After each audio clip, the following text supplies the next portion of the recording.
Hannah. So we are on chapter 15 now. It is the start of a new day for the Vanderbeekers. So it is now Monday, December 23rd. So, I forgot what day Christmas is on. So it's 2 more days until Christmas for them. We're going for a walk, Jessie announced to her mom. Take Lainey with you, Mama called out from the kitchen. Please, she added with a note of desperation.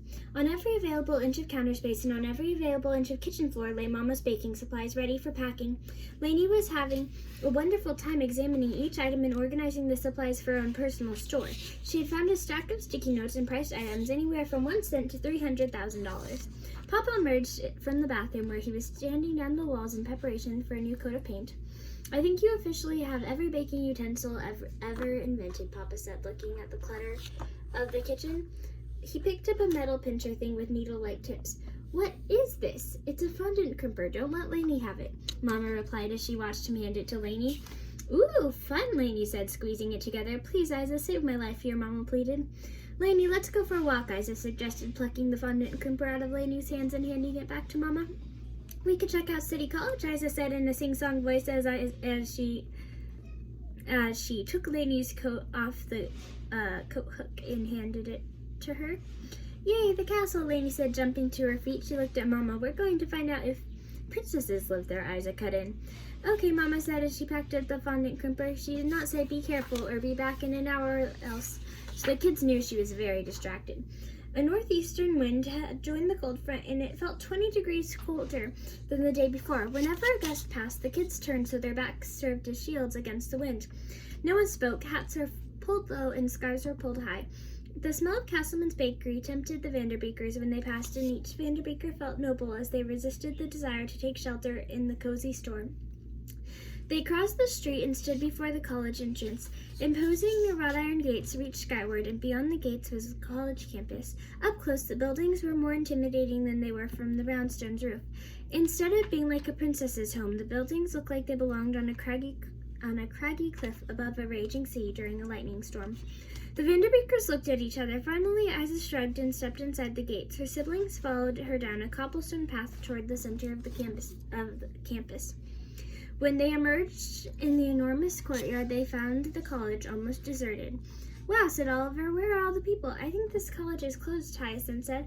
I'm sure people are still working, Isa said in her falsely cheery voice. There must be a map somewhere. I see it. I see a map, Lainey said. She dragged Isa by the hand to an information post. Look, they have a whole department just for chemistry, Jessie said reverently, looking over Lainey's shoulder as she examined the map. That's awesome. And a music department, too, Isa said. Let me see, said Oliver, crowding in. Ah, here it is, the art history department. It's in Goethals Halls. Isa looked away from the map and surveyed the campus. That one. To Lainey's disappointment, Goethals Halls wasn't the huge castle building visible from the Vanderbeekers' brownstone roof. Instead, it was like a miniature version of the more impressive castle. The kids made their way into the building, and it took the strength of both Oliver and Jessie to push the heavy wooden doors open wide enough for the rest of the kids to squeeze inside. The black iron hinges groaned. The temperature inside was only slightly warmer than outside, and the interior seemed to be made entirely of cold marble floors, marble walls, and before them a long marble staircase. The kids wandered around, lost for 10 minutes before they ran into a student in plaid flannel pajama bottoms and boots that looked like house slippers. Do you know where the art history department is? Jessie asked him. The guy pointed. 2 floors up, make a right. The office is at the end of the hall. The kids followed his directions, and sure enough, a door at the end of the second floor hallway had a piece of paper with art history written on it in fat marker. Isa peeked in. A woman with graying hair, pulled into a severe bun, sat behind a wooden desk that took up nearly the whole room. The top of the desk was completely empty, except for a shadow box filled with papers in one corner and a desktop computer in the other. Just put it in the box, she said in a monotone voice, not looking up from her computer. Tap, tap, tap. Isa stepped into the room. I'm sorry to be a bother, but I just have one quick question. You're about to be late with your paper. Either turn it in now or fail the class, she replied. Tap, tap, tap.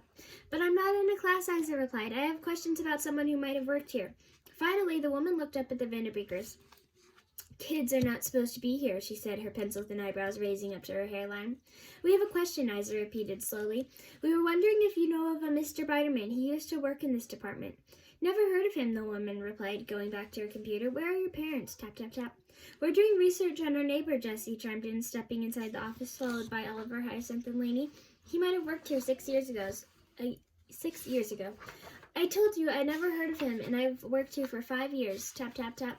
Is there anyone who would have been here 6 or 7 years ago who might know? Isa pressed. Nope, faculty left this week. Final papers are due right now, and in 10 seconds I'm packing up these essays and mailing them off to Professor Suarez's home. The college will be closed until January 15th. You can come back then. Tap, tap, tap. January 15th, Jessie exclaimed. You can't look it up on your computer right now? The lady stopped tapping and powered down her computer. Sorry. She didn't sound one bit sorry. The Vanderbeekers watched as she slid the papers from her desk into a manila envelope. From the hallway, the Vanderbeekers heard someone yell, Wait, I have it! The kids peeked out the door and saw a disheveled girl racing towards them, waving a paper. When the girl reached them, she grabbed hold of the doorway to stop her momentum. The Vanderbeekers parted to let her inside. I have my paper, she gasped. Too late, the gray-haired lady replied. She pointed at the clock. It was 10:01 a.m. The girl clutched her heart. Please, I have to pass this class or I'll lose my scholarship. Everyone out of my office, the ruiner of hopes replied. My winter break started 1 minute ago.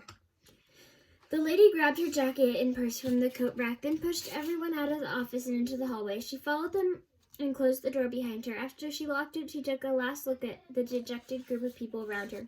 To Isa and Jessie, she said, Come back in January after the 15th. Maybe someone can help you then. To the girl with the paper, who was now wringing her hands and crying, the gray-haired woman snapped, Next time, don't be late. Then she yanked the essay out of the student's hand and clicked down the hallway, disappearing around a corner. Oh, thank goodness, the frazzled student said, slumping down against the wall. The Vanderbeekers shook their heads in wonder. College was looking more and more like a place where dreams came to die. There are no princesses here, Lainey said, tears leaking out of her eyes as she followed her siblings out of the building. Oh, Lainey, I'm sorry. This is my terrible idea, Isa said, picking up Lainey and drying her little sister's eyes. Do you want to go to Castleman's? I'll buy you a cookie. Lainey shook her head, her hair tumbling into her face. I want to go home. The Vanderbeekers began to trudge back to 141st Street, all illusions about the magic of the castle college lost forever. They yearned for the warmth of their home, the pets awaiting their arrival, the comforts of Mama's nourishing meals, and the love of their friends and neighbors. It was a quiet walk back to 141st Street. When they arrived at their block, Jessie paused to get a signature for their petition from their neighbor Charlotte and her son Joseph. While 5-year-old Joseph carefully inscribed his name on a line, a middle-aged man in a worn overcoat and swathed in bright red scarf approached them. Want to sign our petition? Asked Lainey, approaching him and unearthing a crumpled petition from her coat pocket. The man's eyes crinkled kindly as he looked at the 5 kids standing before him. He took the paper and unfolded it. Hello, the man said in a deep, gravelly voice. Tell me about your petition. The kids introduced themselves. We're trying to convince our landlord to renew our lease, Isa explained. Surely, he said, signing Mr. Austin Rochester on an open line with... Surely, he said, signing Mr. Austin Rochester on an open line without bothering to read the top. I applaud your civic-mindedness, said Mr. Rochester.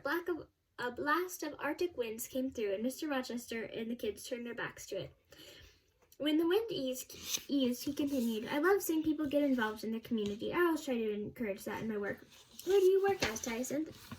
I'm a musician, said Mr. Rochester. I play the cello and I conduct an orchestra for teens called Rhythm, New York City. I've heard of that, Isa said, her eyes brightening. I'm a musician too. I play the violin.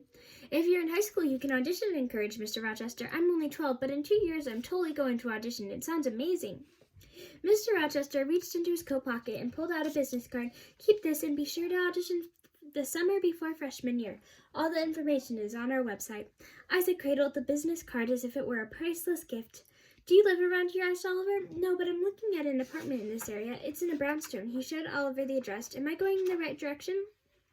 Isa, Jessie, Hyacinth, and Lainey watched Oliver read the address, then glance up at them with panicked eyes. Actually, you need to go 3 Avenue blocks that way, Oliver lied, pointing in the opposite direction. Thank you very much. I have the worst sense of direction. My wife is always leading me everywhere. She's traveling in Egypt right now, doing research on mummies. Cool, right? Cool, echoed the children. Well, I better get going. I have a rehearsal right after I see the apartment, and I'm already running late, he said, looking at his watch. It was very nice to meet you all. Mr. Rochester shook all the kids' hands, accepted a hug from Lainey, then strode away from them into the brownstone. Lightning might strike me down right here, said Oliver. He was so nice, Oliver, Isa said with tears in her eyes, and we just lied to him. It was for a good reason, Jessie said weakly. I want him to be your neighbor, declared Lainey. His wife knows about mummies. He would have been perfect for the brownstone, Isa said mournfully. He would have understood the spirit of it. A particularly brutal wind swept through, and the Vanderbeekers didn't bother turning their backs to avoid the sting on their cheeks. It felt like a well-deserved punishment. That chapter was more sad at the end. But I still hope you enjoyed it. Bye, Hannah.